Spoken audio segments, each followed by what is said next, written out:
Hey everybody, Sean here from VidGamiac.com. Here we are today back in the title update for the Final Fantasy 15 Comrades DLC, grabbing the Beacons of Hope achievement. Once you start up the new update, head over to your mission desk. You will notice there is a tab called Future with a mission called Departure.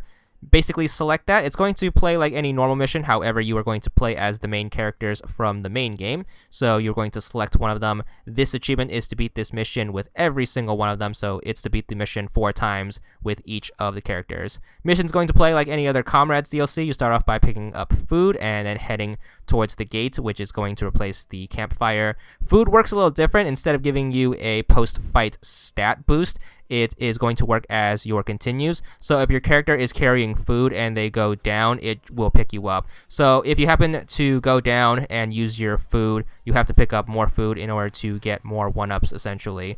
So the mission is going to play like a mishmash of your standard Comrades missions. You're going to fight monsters first and then have a truck defending segment that's pretty long.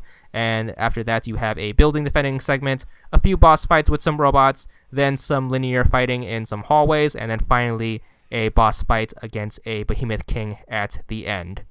The characters' levels are going to be fixed and have no correlation with your main character in Comrades, so you don't have to worry about starting this mission at any particular level. You can start at any time after the update has been installed. With that in mind also, you can't use any of your weapons from the normal DLC, so if you have some overpowered gear and think that this mode is going to be a cakewalk, unfortunately you won't be able to use it. So whatever the case, this mission should be easy enough to beat with Ignace. He plays just like he does in the main game. He has 4 weapons, can do warp strikes, fill up his MP and HP by warping to the warp points, etc, etc. If you played the Comrades DLC or the main game, you should be familiar enough with him in order to beat this solo. You can play this mode co-op if you are having any trouble with beating it solo. However, the game is easy enough to beat solo, at least with 3 out of the 4 characters. So hopefully you should be able to get that done by yourself. But playing this on co-op does make things exponentially easier. So once you finish up with Ignace, head back to the mission desk and make sure you switch out your characters. This time we are going to play as Gladiolus. He is also very easy to do solo since he does a ton of damage. He basically is the tank class character with the giant sword, and he can just whack everything to death. So Behemoth King should go down easy peasy. I actually had the easiest time with him, so that's nothing to worry about. Next up is going to be Ignace. Ignace is going to be a little more difficult since he has less health than everyone and is also a close range fighter. However, he does have the advantage of using elemental attacks. The King Behemoth is going to be weak against fire since he's an ice type enemy. Just equip your fire attack and then just whack the hell out of him. Keep in mind that Ignace's finishing ability isn't too stellar since it just gives you a random effect. But whatever the case, once you go down, we should be 3 out of 4 characters.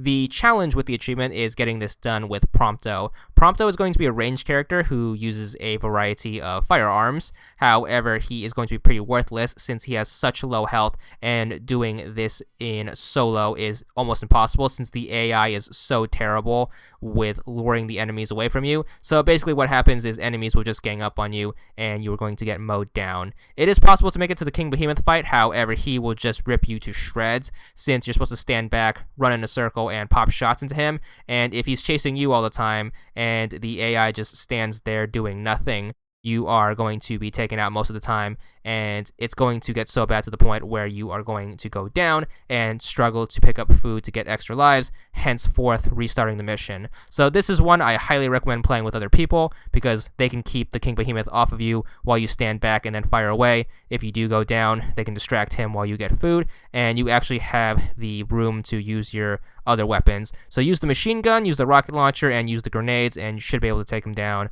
with a little bit of teamwork. I have seen him be taken down solo, however, it is very hard. You can take advantage of the crack shot, which seems to be a pretty good attack to use, which is mashing the Y button when the prompt pops up. But whatever the case, once you finish it with all 4 characters, you should be good for the achievement. There it is, 10 gamer score, and that's all there is to it.